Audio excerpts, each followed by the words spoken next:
Good day everyone, my name is Franco Allo and together with Tokushu Knife, today we are bringing you part 2 of how to care for your carbon steel Japanese kitchen knife. In part 2 we will cover acidic food staining, force patina, and most importantly, rust removal. If instead you're interested in what is patina, how to properly wipe your knife storage solutions, as well as honing rods versus leather strops, then please make sure to watch part 1. Without further ado, let's get right into it. So essentially, in front of you, what you have is all the items that I will be using to talk about the 3 topics at hand. And we're going to start with acidic food staining. So, when it comes to acidic food staining, as the name says, acidic, the item that you're going to be cutting, depending on the level of acidity that it has, will lead to food staining or patina at a much quicker rate than an item that is less acidic. But first, let's review the definition of patina. Patina is an oxidized layer of steel that further protects from corrosion, which causes rust. And so if you were cut into something like a lemon, which has a pH value of roughly 2, you would have quicker patina formation than cutting an item that is less acidic, like a tomato. A tomato still is acidic, but not as acidic as a lemon. So the idea here is the more acidic the item that you're cutting, the quicker you're going to have acidic food staining or patina. Case in point, if you really want to see how quickly lemon can act on creating a patina on your carbon steel Japanese kitchen knife, I do have a video about it called All About Patina, and I essentially force a patina by making a lemon salad. Tomato would be the next most acidic food ingredient, followed by something like an onion, which though it isn't very acidic, the reason you're still seeing acidic food staining is because the onion will stick to your blade. And so it is sticking to your blade because there is moisture causing it to stick to your blade. And that is what will create that acidic food staining, or the patina. And so even cutting something like an eggplant, what you'll see here, the patina that has formed on my Fujiyama FM Kyoto, that has been from cutting multiple eggplants. Another favorite for knife enthusiasts for acidic food staining will be cutting something like a warm piece of meat. You'll see people leaving their knives into a warm piece of meat for a few minutes, removing it. That way all of the blade has been exposed to acidic food staining. Now, let's talk about force patina. If you don't want to go through the quote-unquote hassle of just creating your patina, your acidic food staining naturally just by using the knife on the cutting board, there are 2 other ways that you can accelerate that patina formation or that acidic staining. Essentially, the most popular and most accessible of those is instant coffee forced patina. Now again, it's called force patina because rather than causing patina to develop as you're cutting a food ingredient, what you're doing is you're going to be leaving your knife in a solution of instant coffee and water.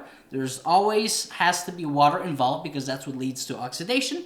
And then after leaving it in instant coffee and a water solution, the ratios do differ based on what you will find on the internet, but essentially you can easily look this up, instant coffee force patina. You'll leave the knife in a container for X number of minutes, remove it from that container, always make sure to then wash it with hot water and soap, wipe it dry, and there is your force patina.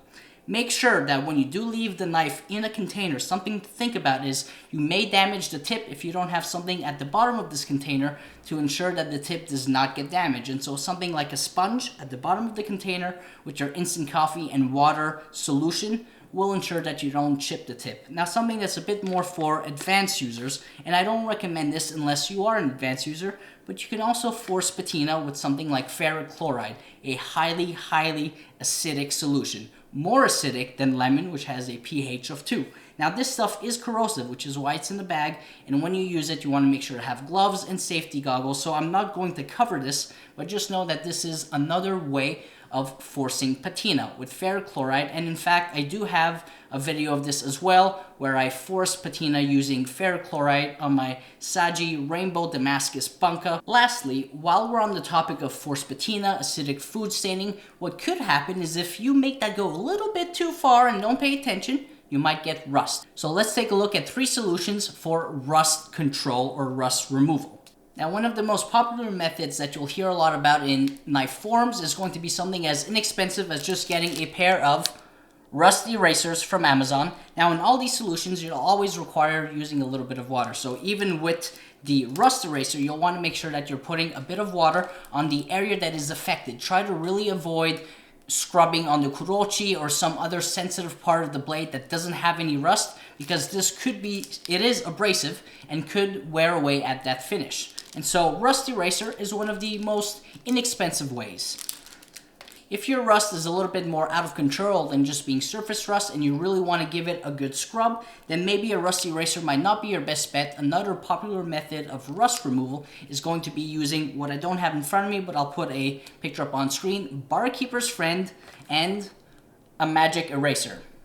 Same thing as using the rust eraser, you want to make sure you have a little bit of water. You want to scrub not on the kurochi if possible. And also, what I didn't mention with the rust eraser is you always want to scrub in the direction of the grain of the steel, that is. And so if, say, you had a kotetsu type 2, right? The grain from a sandblast finish from the grinding wheel is going to be top down as opposed to left, right, or parallel to the cutting edge. So make sure you're also scrubbing in the same direction of the finish.